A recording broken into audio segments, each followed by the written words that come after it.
Now, I request Samar from BALLB first year. You can ask your question to sir. जय Hind sir. मेरा नाम Mohammad summer है। मैं BALLB first year का छात्र हूँ। मैं यह जानना चाहता हूँ कि एक न्यायिक अधिकारी में कौन से सबसे महत्वपूर्ण गुण है, और मैं यह भी जानना चाहता हूँ कि हम स्वयं में उन गुणों को कैसे विकसित कर सकते हैं।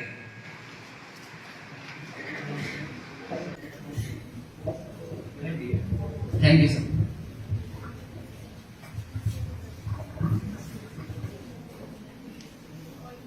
देखिए, ऐसा होता है, हम लोग हॉस्टल में रहते थे गोरखपुर में।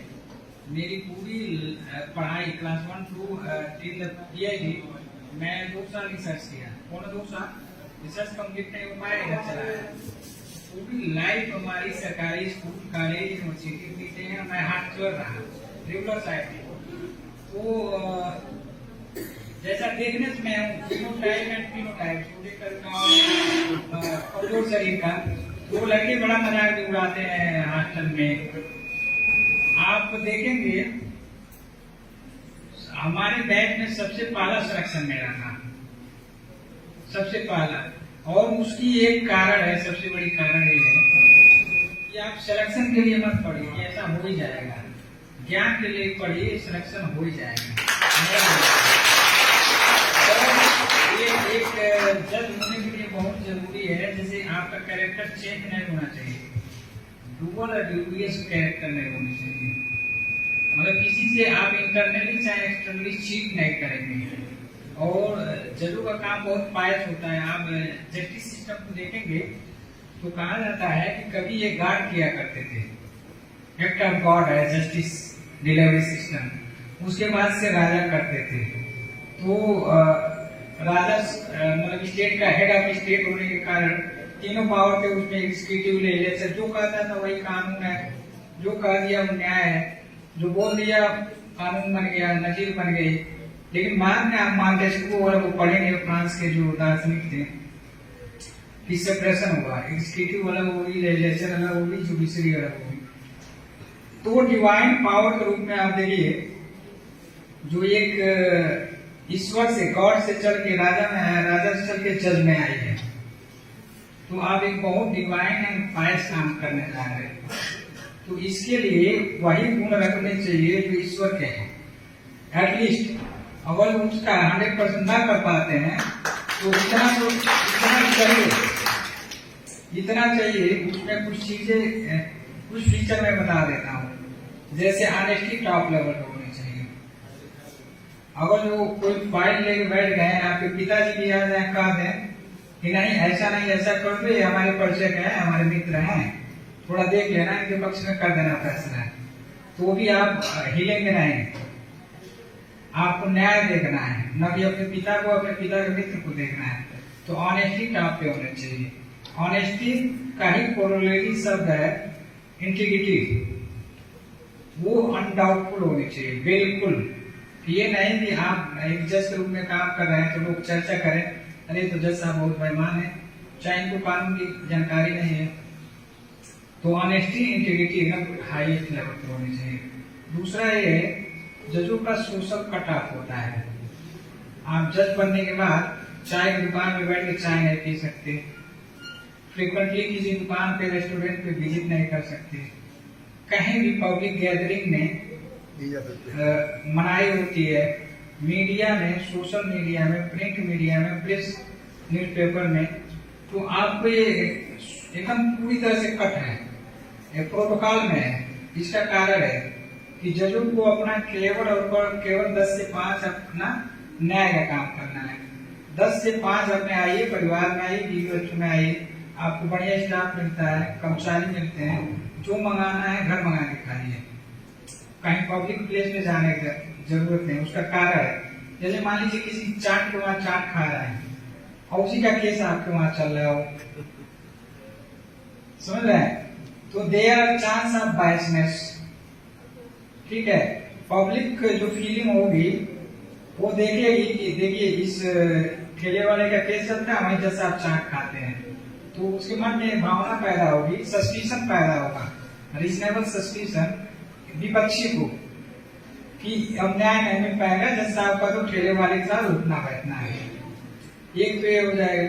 दूसरा ये है, आजकल हर हाथ में मोबाइल है, मल्टीमीडिया, सब कैमरा से लैस है, एडवांस टेक्नोलॉजी है। कौन कहाँ से बैठ के वीडियो बना रहा है या फोटो ले रहा है, और कैसे एडिट करके कैसे इस्तेमाल करेगा आपके खिलाफ, तो आप जवाब तो बाद में देंगे, सस्पेंड पहले होंगे। ठीक है, तो